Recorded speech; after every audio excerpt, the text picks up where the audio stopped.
Everyone, this side Mohit Hussain here. Welcome back to our YouTube channel. बहुत सारे बच्चों के कमेंट्स आ रहे थे, मैसेजेस आ रहे थे कि सर हम कोई ना कोई जो कोर्स करना चाहते हैं। कोई बोल रहा कि सर बीएससी नर्सिंग करना चाहते हैं, कोई बोल रहा सर मैं बीपीडी करना चाहता हूँ, कोई बोलता सर मैं फार्मेसी करना चाहता हूँ। तो बहुत सारे बच्चों के मन में लॉट्स ऑफ कंफ्यूजन चल रही थी कि सर हमें बताइए कि ये वाले जो कोर्सेज हम चूज कर रहे हैं, क्या ये एक्चुअल में बेस्ट हैं या फिर नहीं है, क्या आज के टाइम पे इनका स्कोप है या फिर नहीं है। तो आज की वीडियो के अंदर हम इन 5 कोर्सेज के बारे में बात करेंगे। सबसे पहले हम बात करेंगे बीएससी नर्सिंग को लेकर, फिर उसके बाद बात करेंगे बी फार्मेसी को लेकर, फिर बीपीटी को लेकर, बीएमएलटी को लेकर और बीएमआरआईटी को लेकर कि इनमें से जो कौन सा कोर्स आपको करना चाहिए, किसका सबसे ज्यादा जो स्कोप है, किसमें आपको सबसे ज्यादा सैलरी मिल सकती है, किसके आगे नाम के आगे डॉक्टर लगता है, किसकी रेपुटेशन ज्यादा है, आने वाले टाइम के लिए कौन सा आपके लिए बेस्ट रहेगा, किसमें आपको एडमिशन लेनी चाहिए, किसमें आपको नहीं लेनी चाहिए। तो इन सारी चीजों के बारे में आज की वीडियो के अंदर हम जब वो डिस्कस करने वाले हैं। तो सबसे पहले हम बात करते हैं बीएससी नर्सिंग को लेकर। पहले मैं आपको शॉर्ट में थोड़ा सी समरी दे देता हूँ। एक्चुअल में जो बीएससी नर्सिंग होती है वो एक्चुअल में होता क्या है। देखो बच्चों, बीएससी नर्सिंग क्या होती है। देखो, आपने कभी भी किसी भी हॉस्पिटल में आप गए होगे या फिर किसी भी आपने छोटे मोटे क्लिनिक के अंदर भी गए होगे, तो वहाँ पे एक अटेंडेंट जो है वो आपके साथ रहता ही रहता है। तो मोस्टली वो ज्यादातर बीएससी नर्सिंग ही किए होते हैं या फिर उन्होंने डिप्लोमा किया होता है। लेकिन जितने भी हॉस्पिटल्स की अगर हम बात करते हैं तो पेशेंट्स की देख रेख के लिए, ड्रिप लगाने के लिए, पेशेंट्स को कोई प्रॉब्लम आ रही है उसको खाना अच्छे से खिलाने के लिए, या कोई उसकी बेड रेस्ट पे है कोई पेशेंट, उसको कोई मेडिसिन देनी है, या फिर उसका कोई बीपी चेक करना है, कोई इंजेक्शन वगैरह लगाना है, तो ये सारी चीजें जो काम करती हैं वो सारे के सारे जो है वो नर्सिस ही काम करते हैं, चाहे वो लड़का है चाहे वो लड़की है। बीएससी नर्सिंग कुछ कॉलेजेस के अंदर दोनों ही कर सकते हैं, लड़का लड़की, लेकिन कुछ कॉलेजेस ऐसे होते हैं यहाँ पर सिर्फ लड़कियों को ही परमिशन मिलती है बीएससी नर्सिंग का कोर्स करने के लिए। तो एक्चुअल में बीएससी नर्सिंग का काम क्या होता है, मेन कंक्लूजन पे आए तो पेशेंट्स की देखभाल करना। हर डॉक्टर के साथ एक जो है नर्स है वो रहती है, जो सब कुछ उसको मेडिसिन देती है, जो डॉक्टर उसको बोलता है कि ऐसे ऐसे उसको ट्रीट करना है, तो उस हिसाब से उसको सारा का सारा जो काम है वो करना पड़ता है। तो एक्चुअल में हम कहे थे एट द एंड कि जो बीएससी नर्सिंग का के बाद आपको कौन सी काम करना पड़ेगा, आपको पेशेंट्स की जो वो देखभाल जो है वो करनी पड़ेगी। इसके अंदर आप खुद का कोई भी प्राइवेट क्लिनिक जो है वो ओपन नहीं कर सकते। इसके अंदर सिर्फ आपको जॉब्स ही करनी पड़ेगी, चाहे आप बड़े बड़े हॉस्पिटल्स में जॉब कर लीजिए, गवर्नमेंट की जॉब कर लीजिए, चाहे आप प्राइवेट जॉब हॉस्पिटल्स के अंदर जॉब करना है, लेकिन करनी आपको जॉब ही पड़ेगी। इसके अंदर आप कोई खुद का क्लिनिक जो ओपन नहीं कर सकते। नेक्स्ट सेकंड नंबर पे हम बात करते हैं फार्मेसी को लेकर, यानी कि बी फार्मेसी। तो बी फार्मेसी की जो स्टडी होती है वो ऑलमोस्ट मेडिसिन से रिलेटेड होती है। तो जो बच्चे मेडिसिन के अंदर जाना चाहते हैं, मेडिसिन से लगाव रखते हैं, तो वो बी फार्मेसी जो है वो कर सकते हैं। बी फार्मेसी करने के बाद आप जो है वो हॉस्पिटल्स के अंदर जॉब कर सकते हैं। हॉस्पिटल के अंदर ही जॉब आपके मेडिसिन होते हैं, यानी फार्मेसी शॉप्स होती हैं, उनसे मिलजुल के आप जो है वो काम कर सकते हो, उनके अंदर आपको जो है वो जॉब मिल जाएगी। इसके साथ साथ मेडिसिन फैक्ट्री जहाँ पे दवाइयाँ बनाई जाती हैं वहाँ पे आपको जॉब मिल सकती है। इसके साथ साथ इसके अंदर जो सबसे बड़ी चीज़ होती है कि इसके अंदर अगर आप लाइसेंस ले लेते हो तो लाइसेंस लेने के बाद आप खुद की जो है फार्मेसी शॉप भी जो है वो ओपन कर सकते हो। आप मार्केटिंग का काम कर सकते हो, डिलीवरी का काम कर सकते हो, यानी कि जितना भी मेडिसिन के रिलेटेड काम है वो सारा का सारा कुछ जो वो फार्मेसी के अंदर आता है। इसके साथ साथ 2 बड़ी पोस्ट भी इसके अंदर आती है जो मिलती जुलती होती हैं, जिसके अंदर आप जा सकते हो। एक होता है हमारे पास फूड इंस्पेक्टर और दूसरा हमारे पास होता है ड्रग इंस्पेक्टर। तो आप इसके अंदर भी जो है फार्मेसी करने के बाद जो वो जा सकते हो, लेकिन इसके लिए आपको थोड़ी अलग से एंट्रेंस एग्जाम देने पड़ेंगे, अलग से थोड़ी सी एक्स्ट्रा पढ़ाई करनी पड़ेगी।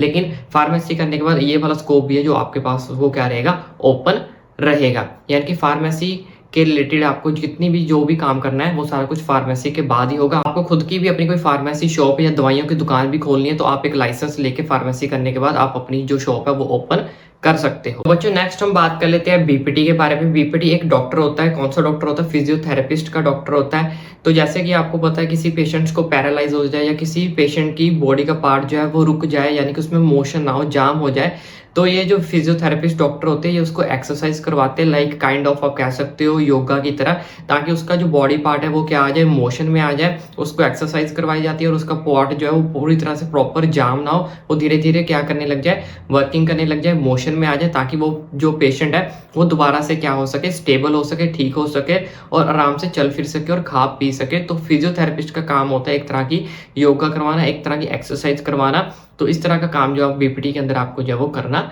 पड़ेगा। इस तरह की जॉब्स आपको मिलती है फिजियो की। तो बच्चों नेक्स्ट हमारे पास है यहाँ पे बीएमएलटी। बीएमएलटी के अंदर क्या होता है? बीएमएलटी के अंदर मान लो फॉर एग्जांपल के लिए आपको कभी बुखार होता है या फिर आपके फैमिली में किसी को बुखार होता है, लेकिन वो बुखार जो है वो उतर नहीं रहा होता, तो हम डॉक्टर के पास जाते हैं तो डॉक्टर हमें बता रहा है, हम डॉक्टर को बताते हैं कि हमारे पास जो फीवर है वो 2 दिन से नहीं उतरा, 3 दिन से नहीं उतरा। तो डॉक्टर आपको क्या करता है, आपको रेकमेंड करता है कि जाओ आप अपने ब्लड टेस्ट करवा के आओ, यानी कि खून की जांच करवा के आओ। तो आप जाते हो खून की जांच करवाने के लिए। तो जो बंदा आपके खून की जांच करेगा, चाहे वो लड़का है चाहे वो लड़की है, जिससे जो आपका ब्लड टेस्ट करता है, वो जो ब्लड टेस्ट करता है वो वाला बंदा जो होता है वो बीएमएलटी वाला किया होता है। वो बीएमएलटी का प्रोसेस करके ही आपकी खून की जो है वो जांच कर सकता है, उसने बीएमएलटी का कोर्स किया होता है। तो वो आपका ब्लड टेस्ट लेगा, ब्लड टेस्ट लेने के बाद बताएगा कि आपकी बॉडी के अंदर कौन सा वायरस है या कौन सा कोई बैक्टीरिया जिसकी वजह से आपको फीवर नहीं उतर रहा है, या फिर और भी जितने भी टाइप के आपके ब्लड के टेस्ट जो होता है, सैंपल्स वो लेते हैं, टेस्ट करते हैं आपके बॉडी के रिलेटेड, वो सारे के सारे बीएमएलटी कोर्स से रिलेटेड होते हैं। वो बीएमएलटी कोर्स किया होता है बंदा, ठीक है। तो बीएमएलटी कोर्स करने के बाद आप किसी के भी ब्लड के टेस्ट की जांच जो है वो कर सकते हो, यानी कि जिस सिंपल लैंग्वेज में हम एक तरह का इसको लैब टेक्नीशियन भी बोलते हैं अपनी लैंग्वेज के अंदर।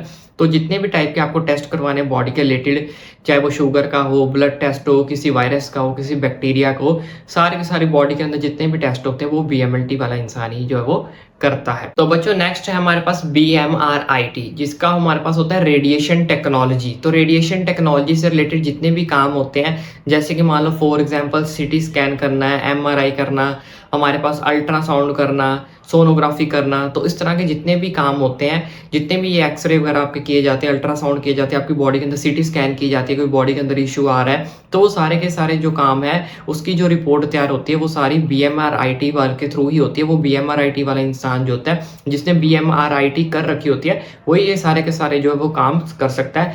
फिर से रिपीट कर देता हूँ, जैसे सीटी स्कैन करवानी है या फिर आपको कोई अल्ट्रासाउंड करवाना है, सोनोग्राफी, एमआरआई हो गया, एक्सरे वगैरह, ये सारा कुछ जो इंक्लूड होता है, ये सारा बीएमआरआईटी वाला जो है पर्सन वही कर सकता है। तो बच्चों मैंने आपको डिटेल में बता दिया इन कोर्सेज के क्या क्या काम होते हैं, कैसे इनके अंदर आप कौन कौन सी जॉब कर सकते हो, किसके ज़्यादा बेनिफिट है, किसके कम बेनिफिट है, इतना तो अब आप खुद भी सोच सकते हो, लेकिन मैं फिर भी आपको थोड़ा सा और डिटेल में एक्सप्लेन कर देता हूँ। अब पांचों कोर्स के बारे में हम थोड़ा कॉम्बिनेशन के साथ बात करते हैं। तो सबसे पहले यहाँ पे मैंने रखा है बीएससी नर्सिंग को। तो बीएससी नर्सिंग को ऐसा मैंने यहाँ पे क्यों रखा है, ये मैं आपको सब कुछ बता देता हूँ। इन पांचों कोर्सेज में से बात करें तो सबसे ज़्यादा नंबर 1 पे इस टाइम पे है, वो है बीएससी नर्सिंग।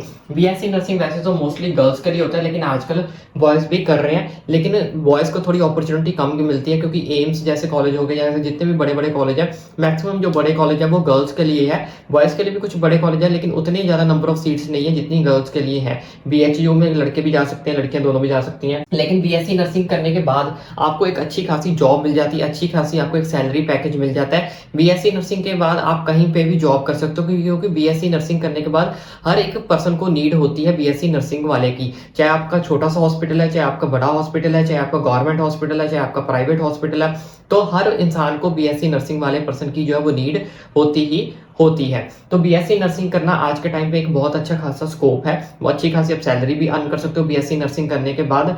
और दूसरा इस चीज़ के अंदर क्या है, बीएससी नर्सिंग के बाद आप फॉरेन में अगर जाना चाहते हो, फॉरेन के लिए अंदर भी आपका काफ़ी अच्छा खासा स्कोप आपको जो वो देखने को मिल जाता है। जो बच्चे फॉरेन में जाना चाहते हैं, फॉरेन जाने में इंटरेस्टेड हैं, तो उनके लिए बीएससी नर्सिंग एक काफ़ी अच्छी चीज़ है, क्योंकि बीएससी नर्सिंग की फॉरेन के अंदर भी काफ़ी ज़्यादा डिमांड है। उसके बाद बीएससी नर्सिंग करने के बाद आप एमएनएस यानी कि मिलिट्री में, डिफेंस में, इन सब चीज़ों में भी जो है वो जा सकते हो, क्योंकि बीएससी नर्सिंग वालों की हर जगह नीड रहती है। जैसे कि मैंने आपको बताया, मिलिट्री हॉस्पिटल्स में भी आप जा सकते हो, डिफेंस में भी इनकी नीड रहती है, बड़े से बड़े हॉस्पिटल्स में भी रहती है, छोटे हॉस्पिटल में रहती है, गवर्नमेंट हो प्राइवेट हो, हर जगह बीएससी नर्सिंग की डिमांड जो है वो रहती है। ठीक है, बाकी अपॉर्चुनिटी की बात बताई हुई, जैसे मैंने आपको बताया, गर्ल्स के लिए थोड़ी सी ज़्यादा रहती है, बॉयज़ की थोड़ी सी कम रहती है, लेकिन आजकल गर्ल्स बॉयज़ दोनों ही जो है वो बीएससी नर्सिंग कर रहे हैं। तो और कोशिश करें कि आपकी जो बीएससी नर्सिंग आप कर रहे हो वो किसी अच्छे बड़े कॉलेज से करें, जैसे एमएन से कर रहे हैं, एम्स से करें, तो इस तरह से अगर आप बीएससी नर्सिंग करते तो आपकी जो डिमांड है वो और भी ज़्यादा बढ़ जाएगी इन फ्यूचर। उसके बाद सेकंड नंबर पे मैंने यहाँ पे रखा है बीपीटी को। बीपीटी क्यों? क्योंकि जो बच्चे अपने डॉक्टर के नाम के आगे हैशटैग लगवाना चाहते हैं डॉक्टर का, उनके लिए बीपीटी एक बहुत बड़ी चीज़ है, क्योंकि बीपीटी करने के बाद आपको हैशटैग मिलता है डॉक्टर का। यहाँ पे बीपीटी एक्चुअली हमारे पास था क्या, फिजियो की, जैसे मैंने आपको बताया कि किसी भी पेशेंट्स के कोई भी प्रॉब्लम आती है, अगर उसका कोई बॉडी पार्ट नहीं चल रहा है, ठीक है, तो बॉडी पार्ट चलाने के लिए आपको उनको एक्सरसाइज करवानी पड़ती है, मोशन करवाना पड़ता है। तो हर एक हॉस्पिटल में बीपीटी का एक डॉक्टर तो वो अवेलेबल रहता ही रहता है, चाहे वो बड़ा हॉस्पिटल है, चाहे वो आपका छोटा हॉस्पिटल है, हर डॉक्टर जो है वो एक ना एक हॉस्पिटल में आपको जो वो देखने को मिलेगा ही मिलेगा बीपीटी का। तो बीपीटी का भी आज के टाइम पे बहुत ज़्यादा अच्छा स्कोप चल रहा है। इसके दो ही बेनिफिट है। सबसे पहला बेनिफिट ये है कि जो बच्चे अपने नाम के आगे डॉक्टर का हैशटैग चाहते हैं वो बीपीटी कर ले, ठीक है। दूसरा इसमें क्या है, अगर आप खुद का क्लिनिक ओपन करना चाहते हो तो इसमें आप खुद का क्लिनिक भी बीपीटी फिजियोथेरेपी का अपना क्लिनिक भी जो ओपन कर सकते हो। किसी हॉस्पिटल में जॉब करना चाहो तो आप किसी हॉस्पिटल के अंदर भी जो है वो जॉब कर सकते हो। इसके साथ साथ बीपीटी के ऊपर मैंने एक डिटेल वीडियो भी बनाई थी, उसका लिंक आपको डिस्क्रिप्शन बॉक्स में मिल जाएगा। कितनी सैलरी लगेगी, कितना कौन कौन से हॉस्पिटल्स में आपको जॉब मिलेगी, कौन कौन सी फील्ड में आपको जॉब करने को मिलेगी, कितनी आपकी सैलरी लग सकती है, कहाँ पे आपको एडमिशन लेनी है, सब कुछ मैंने उसमें डिटेल में बताया हुआ है। तो यहाँ पे मैं ज्यादा कवर नहीं करूंगा, बस इतना सा मैंने आपको बता दिया। अगर आप खुद का क्लिनिक ओपन करना चाहते हो, अगर आपने नाम के आगे डॉक्टर का हैशटैग चाहते हो, तो आपको क्या करना पड़ेगा, योग करने में इंटरेस्टेड हो, एक्सरसाइज करवाने में इंटरेस्टेड तो आप बीपीटी कर सकते हो, क्योंकि इन दोनों का स्कोप इस टाइम पे बहुत ज्यादा हाई पे है। तीसरा नंबर यहाँ पे आता है बीएमएलटी का। बीएमएलटी का क्यों आता है, क्योंकि जैसे मैंने आपको बताया कि बीएमएलटी करने के बाद आपको कोई भी फीवर हो, कुछ भी हो, डॉक्टर हमेशा रेकमेंड करता है ये आपको ब्लड टेस्ट करने के लिए, चाहे वो शुगर, आजकल तो बीमारी इतनी ज़्यादा बढ़ चुकी है, वायरस इतना बढ़ चुका है, बैक्टीरिया बढ़ रहा है, कई बार तो बैक्टीरिया जैसे मौसम आ जाता है तो वहाँ पे क्या हो जाता है, वायरस बहुत ज्यादा इन्फेक्ट करता है। तो वायरस इन्फेक्ट करता है तो हमारे पास लॉट्स ऑफ जो है डॉक्टर हमें रेकमेंड करता है टेस्ट करवाने के लिए। तो टेस्ट करवाने के लिए आपको पता है हमें टेस्ट करवाने के लिए एक लैब टेक्नीशियन की नीड होती है, तभी वो हमारे टेस्ट को फाइनलाइज करेगा, हमें रिपोर्ट देगा, तभी हमारा जो है ट्रीटमेंट होगा। तो बीएमएलटी चाहे वो एक छोटा सा क्लिनिक क्यों ना हो, बड़ा सा हॉस्पिटल क्यों ना हो, छोटा हॉस्पिटल क्यों ना हो, गवर्नमेंट हॉस्पिटल के ना, हर जगह बीएमएलटी की पर्सन्स की जो वो नीड रहती ही रहती है। बस इसमें ये रहता है कि थोड़ी सी जो मशीन आती है वो टेस्टिंग वगैरह करने के लिए वो थोड़ी सी कॉस्टली आती हैं। तो इसलिए बीएमएलटी के अंदर जैसे कि मैंने आपको बताया कि बीएमएलटी करने के बाद आपको शुगर टेस्ट करना है, ब्लड टेस्ट करना है, कोई वायरस टेस्ट करना है, कोई थायराइड का टेस्ट करना है, बैक्टीरिया का टेस्ट करना है, सारे के सारे टेस्ट अगर आपके होंगे तभी आपका आगे ट्रीटमेंट फर्दर जो है वो कंटिन्यू चलेगा ना। तो उसके लिए आपको बीएमएलटी करनी पड़ेगी। बीएमएलटी से अपना ट्रीटमेंट सबसे पहले रिपोर्ट लेनी पड़ेगी, तो रिपोर्ट लोगे तभी आपका प्रोसेस आगे आपका ट्रीटमेंट होगा ना। तो बीएमएलटी काफी एक अच्छा खासा जो स्कोप है आफ्टर, अगर आप करना चाहते हो डॉक्टर के साथ बीएमएलटी का एक बहुत बड़ा योगदान होता है, बहुत बड़ा रोल होता है, क्योंकि डॉक्टर को ये रिपोर्ट सबमिट ही नहीं करेगा तो डॉक्टर आपका ट्रीटमेंट जो है वो करेगा कैसे। तो आपको अपनी रिपोर्ट जो है वो इनसे लेनी पड़ती है, और इनसे भी काफी ज्यादा अच्छा ये अर्न कर लेते हैं रिपोर्ट्स बनाने में, टेस्ट वगैरह करने में, आपकी टेस्टिंग वगैरह करने में। आफ्टर दैट मैं यहाँ पे रखता हूँ बी फार्मेसी को। अब बी फार्मेसी को क्यों रखता हूँ, बी फार्मेसी को सेम वही है, अगर आप खुद का बिजनेस करना चाहते हो, खुद का फार्मेसी शॉप खोलना चाहते हैं, यानी खुद का बिजनेस करना चाहते हो, तो आप फार्मेसी के अंदर जा सकते हो। फार्मेसी का भी आजकल काफी अच्छा खासा स्कोप है। मार्केटिंग में जो बच्चे इंटरेस्टिंग है, इसका मार्केटिंग में काफी ज्यादा अच्छा खासा स्कोप रहता है। जो बच्चे मार्केटिंग से रिलेटेड है या फिर मार्केटिंग से में इंटरेस्ट रखते हैं कि मार्केटिंग का काम करना चाहते हैं, तो फार्मेसी एक अच्छी खासी जॉब है मार्केटिंग के लिए, ठीक है। उसके बाद मेडिसिन की फील्ड में अगर आप जाना चाहते हो, ड्रग इंस्पेक्टर, फूड इंस्पेक्टर बनना चाहते हो, तो ये भी काफी अच्छा खासा स्कोप है, लेकिन उसके लिए थोड़े से आपका एंट्रेंस एग्जाम देने के पड़ेंगे, थोड़ी सी स्टडी ज्यादा करनी पड़ेगी। मार्केटिंग जॉब करना चाहते हो या फिर खुद की फार्मेसी शॉप खोलना चाहते हो, जॉब, ठीक है, फार्मेसी जॉब करना चाहते हो तो भी फार्मेसी शॉप भी आपके सामने ओपन हो जाएगी। फार्मेसी शॉप बच्चे को लगता है कि मैं खुद का बिजनेस करना है, मुझे जॉब नहीं करनी है, तो आप खुद की लाइसेंस लेने के बाद फार्मेसी शॉप भी जो ओपन कर सकते हो।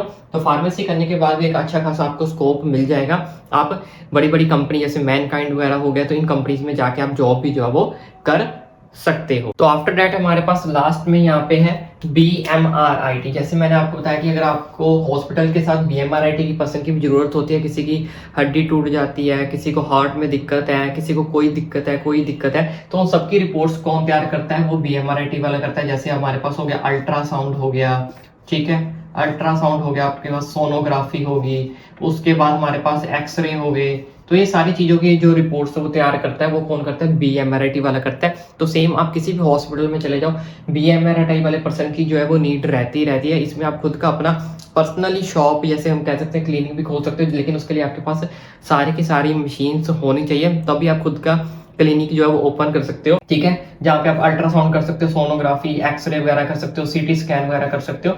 तो इन सब के लिए आपको पास खुद की मशीन्स होनी चाहिए, लेकिन खुद की मशीन्स आपके पता होगा आपको थोड़ी सी कॉस्टली आती हैं, तो जिसके लिए कुछ बच्चों के लिए अफोर्ड करना मुश्किल हो सकता है।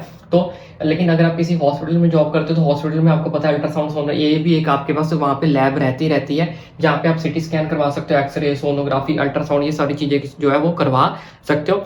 तो अगर आप इन सब चीजों के अंदर इंटरेस्टेड हो, तो इन सब चीजों के अंदर जॉब करना चाहते हो, तो आपको किसी ना किसी हॉस्पिटल के अंदर जो डेफिनेटली जो है वो जॉब मिल जाएगी। तो पांचों प्रोसेस के बारे में मैंने आपको डिटेल में समझा दिया।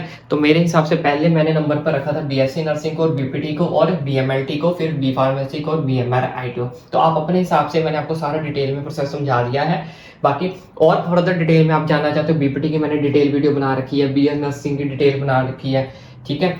और उसकी वीडियो के सारे लिंक आपको नीचे डिस्क्रिप्शन बॉक्स में मिल जाएंगे। एडमिशन के रिलेटेड, काउंसलिंग के रिलेटेड, इसी तरह किसी भी प्रकार की जानकारी पाने के लिए मेडिकल फील्ड के रिलेटेड कौन सी एडमिशन कहाँ पे मिलेगी आपको, कितनी कट ऑफ रहेगी, कितनी सैलरी रहेगी, कितनी फीस लगी, सब कुछ इन्फॉर्मेशन आपको आपके भाई के चैनल पर मिलेगी। इस चैनल को सब्सक्राइब करना ना भूलें। और पाँचों में से अब आप खुद अच्छे से डिसाइड कर सकते हो कि आपके लिए कौन सा बेस्ट रहेगा। इनकेस फिर भी अगर आपके मन में कोई डाउट बचता है तो ओपनली मुझे नीचे कमेंट करके पूछ सकते हो, लेकिन चैनल को सब्सक्राइब करना ना भूलें।